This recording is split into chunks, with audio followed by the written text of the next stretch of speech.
मैं कार्यक्रम को आगे बढ़ाते हुए आज के जो मुख्य अतिथि हैं हमारे शिक्षाविद हमारे भारत झा जी को मैं चाहूँगा कि वो आएँ और अपना उद्बोधन करें। भारत झा जी आइए। आप सभी को नवरात्रि की शुभकामनाएं। और मैं अजय पांडे जी का भी आभार व्यक्त करता हूं कि इन्होंने एक नई मुहिम चलाई इस तरह के कार्यक्रमों का आयोजन करके। भारद्वाज जी, हरीश जी, शेर सिंह जी, नंदिनी जी और सभी को कि आप लोग यहाँ एकत्रित हैं। कार्यक्रम बड़ा छोटा नहीं होता, जो बात भारद्वाज जी ने कही भी। और ये राजनीति की पाठशाला का एक उद्देश्य यह भी था कि जो लोग यूपीएससी की तैयारी करते हैं, IAS IPS की, तो पांडे जी की एक ये भी सोच थी कि राजनीति से लोगों का जो मोह भंग हो रहा है, तो कुछ इस तरह की संस्था हो जो स्कूल कॉलेजों में जाए और लोगों को राजनीति से प्रेरित भी करे। इसलिए आप लोग जो स्मृति चिन्ह देते हैं भी, वो भी संविधान देते हैं कि हमें अपने संविधान का भी, हमें अपने फंडामेंटल राइट्स का, इन सब का ज्ञान भी होना चाहिए। और जहाँ तक इस कार्यक्रम की बात है, तो अभी हाल ही में 26 सितंबर को मनमोहन सिंह जी को याद किया गया। कल एक भगत सिंह का भी हम लोगों ने 28 को भी कार्यक्रम हुआ। और जो इन्होंने बात कही कि अगर ये कार्यक्रम नहीं होंगे, या भारद्वाज जी अगर ये प्रश्न नहीं पूछते, ये इसलिए अपने आप से भी प्रश्न है कि हम सभी की एज, मेरी तो चलो 49 एज और लगभग इसी एज में लोग, अगर हमें ही नहीं पता तो हमारे बच्चे कैसे जानेंगे। और जो ये महापुरुष जिनका जो आज हमारे बीच में नहीं है, उनके साथ भी कहीं ना कहीं अनजस्टिस है कि ये लोग मरे किसके लिए। जैसे भगत सिंह सबको अगर आज हम याद ही ना करें, या चंद्रशेखर आज़ाद को याद ही ना करें हम लोग, तो भाई ये लोग तो ऐसे ही मर गए। फिर कम से कम हम इनको याद भी करें, इनके बारे में बहुत लंबा हमारे पास ज्ञान होना हो, लेकिन बेसिक ज्ञान होना चाहिए। जो भारद्वाज जी ने 2-3 बातें पूछी कि कम से कम जन्म, कम मृत्यु, ये सब चीज़ें तो एक तो होना ही होना चाहिए। और ये भी बहुत ही शर्मिंदगी भी है अगर हम भारतवासियों को, अब जैसे कल विजयदशमी है, मान लीजिए हमें विजयदशमी के बारे में ना पता हो, या नवरात्र ही क्यों मनाते हैं, इसका नाम और क्यों नहीं हुआ, या चैत्र नवरात्र और शरद नवरात्र में क्या अंतर है, हमें ये भी ना पता हो। तो हम इस जिस समाज में रहते हैं, इन छोटे कार्यक्रमों के उद्देश्य से ये भी होता है कि हम अपनी आने वाली पीढ़ी को बता सकें। और हम जब यहाँ से कुछ ले जाते हैं, तो सोशल मीडिया का ज़माना है। जब ये 2 कल कार्ड बने, एक ये वाला कार्ड और एक मेरा कार्ड अलग से बना, तो मैंने सोशल मीडिया में डाला, अपने स्टेटस पे लगाया, और आप लोग भी लगाएंगे तो लोग ये सोचें अच्छा गांधी जी पर भी कार्यक्रम हो रहे हैं।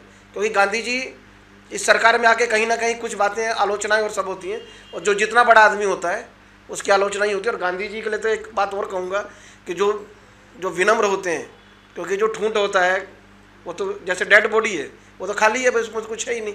जो जितना विनम्र होता है वह उतना फल, क्योंकि फल से लदे हुए वृक्ष के समान महात्मा गांधी और शास्त्री दोनों थे। गांधी जी का, मैं गांधी जी इस विषय पर आ जाऊँ कि गांधी जी का जन्म 2 अक्टूबर 1869 को पोरबंदर में हुआ। और इनके पिता जब ये 7 वर्ष के थे तो राजकोट में इनके पिता दीवान बने। वहाँ ये लोग फिर पोरबंदर से राजकोट गए, प्रारंभिक शिक्षा राजकोट में हुई। और बैरिस्ट्री की पढ़ाई के लिए जब ये लंदन गए, तो इनका जो समाज था उन्होंने उनको बहिष्कृत भी कर दिया, कि उस समय समुद्र यात्रा पर प्रतिबंध हुआ करता था। हमारी ऐसी पारंपरिक मान्यताएं थी कि समुद्र यात्रा में जाने से हमारा धर्म भंग हो जाता है। और जब ये गए भी, तो उनकी माँ ने और परिवार के लोगों ने शपथ भी दिलाई कि भाई आप धूम्रपान नहीं करेंगे, आप शराब का सेवन नहीं करेंगे, पर स्त्री के पास नहीं जाएंगे, इस तरह के संकल्पों को लेकर के। और वैसे समय में कि जब अंग्रेज़ों का राज था, लगभग विश्व के 65-70% हिस्सों पर ब्रिटेन का राज था, ऐसे समय में लंदन में जाना और वहाँ पर बैरिस्ट्री की पढ़ाई करना, यह अपने आप में बहुत बड़ी बात थी। लेकिन उन्हें भी नस्ल भेद का वहाँ सामना करना पड़ा। और पहला आंदोलन उन्होंने 1893 में नस्लीय भेद को लेकर के महात्मा गांधी ने साउथ अफ्रीका में किया। और भारत का जो सबसे पहला आंदोलन आप सब जानते हैं कि चंपारण के नाम से हुआ, जब ये पश्चिमी चंपारण बिहार में आए 1915 में। वो जो नील क्रांति थी, किसानों का इसमें शोषण होता था, क्योंकि आप जानते हैं कि नील की खेती से धरती की जो उर्वरा शक्ति है वो ज़मीन बंजर हो जाया करती है। सबसे पहले इन्होंने चंपारण वहाँ किया, फिर इन्होंने सविनय अवज्ञा आंदोलन, सत्याग्रह, जो कि विदेशी वस्तुओं की जो होली की बात हुई थी कि हम लोग स्वदेशी अपनाएं, विदेशी हटाएं, इसके लिए इन्होंने कहा सत्याग्रह। फिर चोरी चौरा कांड हुआ। उसके बाद हमारे जो क्रांतिकारी थे वो हिंसक आंदोलन के रूप में भड़कने लगा, तो उसको उन्होंने छोड़ा। और जो गांधी जी का जो सबसे बड़ा आंदोलन जिसे कहा जाता है वह भारत छोड़ो आंदोलन हुआ, जो अगस्त क्रांति के नाम से भी जानते हैं। और 9 अगस्त 1942 को भारत छोड़ो आंदोलन की शुरुआत हुई। उससे पहले 1930 में दांडी मार्च, जो सब जानते हैं कि जो दांडी सत्याग्रह हुआ, क्योंकि नमक पर भी टैक्स लगता था उस समय। और जो नमक सबसे मूलभूत आवश्यकता होती थी किसी भी रसोई की, और नमक तो भाई समुद्र से होता है, उस पर टैक्स लगना नहीं चाहिए। तो गांधी ने दांडी की यात्रा की, नमक सत्याग्रह का आंदोलन किया। 1942 में भारत छोड़ो आंदोलन, और 2 नारे बहुत फेमस दिए, एक तो डू और डाई कि करो या मरो, और भारत छोड़ो। और जो 1857 में मंगल पांडे, लक्ष्मीबाई, नाना साहब, तात्या टोपे, उस आंदोलन के बाद लगभग 90 वर्ष बाद हमें जो आज़ादी मिली, उसको सही धार 1942 में मिली। अंग्रेज़ों को लगने लगा कि अब भारत छोड़ना पड़ेगा। इसके बाद महात्मा गांधी उस आंदोलन से जुड़ते चले गए और पूरा देश एक सूत्र में जुड़ा, क्योंकि गांधी उस समय बहुत बड़ी पर्सनैलिटी थे। हम लोग यहाँ भगत सिंह, सुखदेव, राजगुरु की भी बात करते हैं, लेकिन आप देखिए कि उनका भी योगदान है और इनका भी योगदान है। कि जॉर्ज पंचम की एक सभा में महात्मा गांधी जब बर्किंघम पैलेस गए तो उनको उस समय कहा गया था, एक दिन पहले निमंत्रण इन्हें दिया गया कि आप सूट बूट में आइए, क्योंकि एक प्रोटोकॉल होता है उस समय। आप यहाँ पर हमारे चेम्सफोर्ड क्लब है, अभी भी इसमें लिखा रहता है कि आप सूट बूट में जाएंगे, कोट पहन के जाएंगे। तो गांधी जी को यही मिला, लेकिन गांधी जी, आपको पता होगा, गांधी जी धोती भी पूरा नहीं पहनते थे, वो आधी धोती पहनते थे, क्योंकि इनका ये मानना था कि भाई आधा भारत तो ऐसे ही भूखा है। तो गांधी जब वहाँ गए तो वहाँ के लोगों ने क्या कि भाई आप कैसे आ गए बर्किंघम पैलेस में जॉर्ज पंचम के सामने, और उनसे जब पूछा गया कि भाई तुम तो नंगे आए हो, तुम्हारे कपड़े कहाँ हैं, तो गांधी जी ने कहा भाई हमारे कपड़े तो आप लोग ले गए, विदेशी ले गए हमारे कपड़े।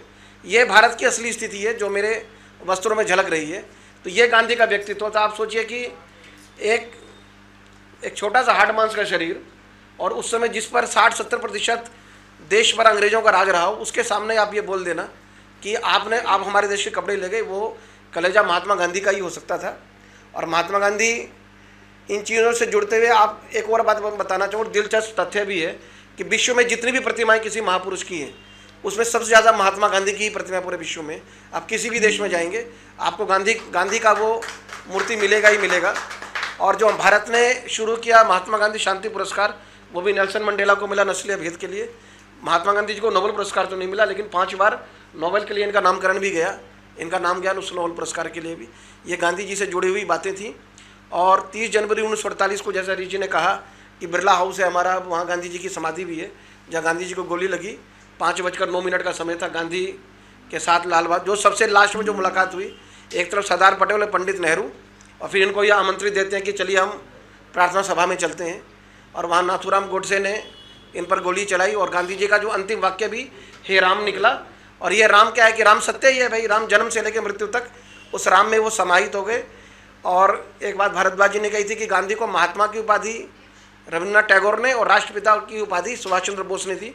देखिए वैसे आलोचना थी सुभाष चंद्र बोस की और नेहरू, गांधी जी से कुछ विचारों में इनके तर्क एक साथ नहीं मिलते थे, लेकिन राष्ट्रपिता की उपाधि और बापू और बापू का मतलब कि भाई राष्ट्र के पिता के समान, और कस्तूरबा गांधी को बा की उपाधि मिली। गांधी जी पूरे लाइफ में 2 बार ही रोए। ये जब आप कभी 30 जनवरी जाएंगे तो वहाँ पर गांधी जी का एक है, एक तो ये आगा खां पैलेस में बंद थे उस समय, 1946 की शायद बात है ये। कस्तूरबा गांधी की मृत्यु हुई, उनको सूचना मिली कि बा नहीं रही, तब गांधी रोए।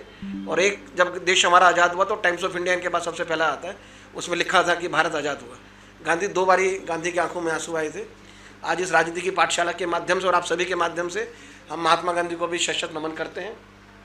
एक दूसरा शख्स जो बात हुई थी कि लाल बहादुर शास्त्री, जितना छोटा कद था उतना ही ऊंचा इनका दृढ़ निश्चय था लाल बहादुर शास्त्री जी का। लाल बहादुर शास्त्री जी का जन्म 1904 में 2 अक्टूबर को मुगल सराय पड़ता है। मुगल सराय में भी एक जगह है रामनगर, बनारस के गंगा के पास पार। अगर आप कभी गए होंगे तो मणिकर्णिका घाट से देखेंगे तो रामनगर किला नज़र आता है। तो वहीं पर उनका जन्म हुआ मुगल सराय में। और एक कहानी आपको पता होगी कि जब इनके पास पैसे नहीं हुआ करते थे तो बहन के साथ ही आए, तो बहन को तो नाव में बिठाते, 25 पैसा लगता था गंगा पार करने का। तो जो सुनते हैं कि शास्त्री जी उस पुल से इस पुल, इसलिए उस पुल का नाम भी शास्त्री पुल है। और कभी देखेंगे तो गंगा वहाँ चंद्रायन करके है, ऊपर से देखें तो गंगा चंद्रमा के आकार की है वहाँ पर। तो उस गंगा को पार करके यहाँ पे आए। काशी, इनका नाम लाल बहादुर श्रीवास्तव था। बनारस में काशी विद्यापीठ है, वहाँ से इन्होंने शास्त्री की उपाधि प्राप्त की। और इन्होंने अपना वो शास्त्री जो जाति की प्रेरणा दिलाते, जैसे मैं झा हूँ तो मेरा गोत्र भारद्वाज है, तो लगता है कि भाई मैं ब्राह्मण हूँ, तो उन्होंने अपना श्रीवास्तव जो कायस्थ परिवार था वो नाम हटा के शास्त्री इन्होंने उपनाम रख लिया। लाल बहादुर शास्त्री ने नेहरू जी की कैबिनेट में गृह मंत्री भी रहे। और 1952, 1957, 1962 जो 3 लोकसभा के चुनाव हुए उसमें शास्त्री जी की मुख्य भूमिका रही। और अचानक जो नंदिनी जी ने भी बात कही कि शास्त्री जी इतने मजबूत है, क्योंकि नेहरू जी के समय 1962 में भारत और चाइना का युद्ध हो गया था, हम हार गए थे उस समय। और लोगों को लगता था पाकिस्तान को उस समय कि लाल बहादुर शास्त्री कैसे फैसला ले पाएंगे। उस समय भी रशिया और अमेरिका जो आज हम देख रहे हैं, वो लोग उस समय पाकिस्तान के साथी थे। तो उन्होंने, गांधी जी ने, ये नेहरू जी से एक मीटिंग हुई तीनों सेनाओं की, और तीनों सेनाओं ने पूछा कि सर क्या आदेश है। तो इन्होंने कहा भाई हमें पाकिस्तान को धूल चटानी है, अब आप लोग देखिए कैसे करना है। और पाकिस्तान को जीते, लाहौर तक उस समय भारत चला गया। उन पर काफ़ी दबाव पड़ा कि आप युद्ध बंद कर दीजिए। तो इन्होंने कहा भाई कि मैं युद्ध उसी कैसे बंद करूँगा, लेकिन मैं पाकिस्तान से जो जीती हुई ज़मीन है वो ज़मीन मैं इन्हें नहीं दूंगा। तो ये चीज़ फिर ये लोग ताशकंद, जो भाई बात हुई थी कि रशिया में वो स्थान था, उज्बेकिस्तान के नाम से जाना जाता है, वहाँ पर ये हमला मतलब मीटिंग हुई ताशकंद में। ये जनरल अयूब खान थे वहाँ के प्रेसिडेंट, तो इन्होंने साइन किए वहाँ पर। और ये साइन भी बड़ा ज़बरदस्ती कराया गया उन पर, दबाव डालकर। नहीं, शास्त्री जी उसमें भी, अयूब खान जो भारद्वाज जी ने बात की, तो इन्होंने ये बात की कि भाई शास्त्री जी का कद छोटा था। और आपको ये पता, ये भी जानकर ताज्जुब होगा कि रशिया में ठंड बहुत होती है, उनके पास अचकन भी नहीं थी। वो अचकन भी नेहरू जी ने उन्हें दिया था कि भाई जाएंगे कैसे। और इन्होंने कहा था भाई वो तो लंबे हैं और आप छोटे हो। कह रहे भाई लंबा भी कितना भी रहेगा लेकिन उसकी नज़रें झुकी रहेंगी, मैं आँख उठा के बात करूँगा। तो शास्त्री जी ने अपनी आँख उठा के बात की, अयूब का की नज़रें झुकी हुई थी। ऐसे कद का आदमी, और उस पर दबाव डाला गया। अभी भी इंक्वायरी का विषय है कि इनकी मृत्यु 11 जनवरी का वो दिन था रात में, और कहा जाता है कि उन्हें जहर दे करके, जो ऐसे तो आया मेडिकल रिपोर्ट में आया कि कार्डियक अरेस्ट में इनको दिल का दौरा पड़ा, लेकिन बाद में बात आई ललिता शास्त्री ने, ये कई बार उस पर फाइल खोलने की कोशिश भी हुई। उनका कहना था कि जहर दे करके लाल बहादुर शास्त्री की मृत्यु हुई। और इनके 4 बेटे 2 बेटियां थी इनकी। तो सुनील शास्त्री तो अब बीजेपी में आ गए, अनिल शास्त्री जी कांग्रेस में रहे। उन्होंने भी पार्लियामेंट की आर्काइव और वहाँ से काफ़ी खोजने की कोशिश भी की, लेकिन तब भी आपको ये जानकर भी ताज्जुब होगा कि पार्लियामेंट में उससे रिलेटेड कोई बातें ही नहीं है, वो फाइलें गायब हो गई। आप सोचिए, देश का प्रधानमंत्री 18 महीने प्रधानमंत्री रहे ये, और उनके बारे में अगर हम कुछ खोजने जाते हैं तो हमें चीज़ें नहीं मिलती। तो ऐसे कद का एक आदमी, और जय जवान जय किसान का नारा इन्होंने इसलिए दिया कि भारत की सीमाओं पर एक जवान रक्षा करता है, और 70% आबादी भारत के मतलब कृषि पर निर्भर है। तो किसान, इन्होंने कहा कि जय जवान जय किसान का अगर हम नारा देंगे तो इससे देश मजबूत होगा। देश में जो अगर भूख की समस्या आती तो एक दिन का व्रत का भी आह्वान इन्होंने किया था। और यहाँ 10 जनपद, जो अभी सोनिया जी का घर है उसके पीछे लाल बहादुर स्मारक है, उसमें 62 में इन्होंने गेहूं की वहाँ रोपाई की कि भाई मैं यहाँ भी मतलब खेती करूँगा, और मतलब कि लोग आत्मनिर्भर बने, यही इनका अपना सपना था। और मात्र 18 महीने के प्रधानमंत्री के काल में भी अभी तक के सबसे ईमानदार आदमी माने जाते हैं। और जब ये इनकी वसीयत, जब ये हुए तो एक उस समय कौन सी गाड़ी, एक तो एम्बेसडर होता है फिएट के लिए इन्होंने एक लोन का अप्लाई कर रखा था। इनका पास अपना मकान भी नहीं था। और जब इनकी शादी हुई कस्तूरबा गांधी से, तो 1 रुपये और 1 साड़ी में आई थी। ऐसा पर्सनैलिटी मेरे ख्याल से कोई नहीं हो सकता कि देश का प्रधानमंत्री, यहाँ तो गांव में आज की डेट में तनख्वाह भी नहीं लेते थे, और आज की डेट में गांव का पंचायत भी कोई जीतता है तो उनके बहू बेटे सब प्रधान बन जाते हैं। हाँ, कस्तूरबा नहीं, ललिता शास्त्री कह रहा हूँ, ललिता शास्त्री की बात। ललिता शास्त्री भी मतलब एक धोती और एक, इसमें इनका विवाह मिर्ज़ापुर की थी। मिर्ज़ापुर बनारस के पास ही पड़ता है, विंध्याचल के पास, कंफ्यूज हो ना शास्त्री। तो ललिता शास्त्री जी के साथ ये हुआ। और ऐसे दोनों पर्सनैलिटी को याद करना अपने आप में ही बहुत बड़ी बात है। और आज 1 अक्टूबर है, आज सीनियर सिटीजन डे भी है, वरिष्ठ नागरिक दिवस भी। हम उन सभी इस मंच के माध्यम से भी इन बुजुर्गों को भी हम लोग आज नमन करते हैं। और बुजुर्ग इसलिए भी आवश्यक है क्योंकि हम भी बुजुर्ग बनेंगे। ये भी हमारी भारतीय संस्कृति है। और एक छठ का पर्व हमारे पूर्वांचल का एक पर्व होता है, ये भी अपने आप में सिखाता है कि आप लोग उगते सूरज को प्रणाम करते हैं, लेकिन पूर्वांचल का ये पर्व ये समझाता है कि पहले ढलते हुए सूरज को अर्घ देते हैं हम शाम को, फिर अगले सूरज को देते हैं। तो यह भी आज बुजुर्गों का दिन है, बुजुर्ग एक बरगद के रूप में भी। और ये दोनों तो राष्ट्र के ही बरगद थे हमारे।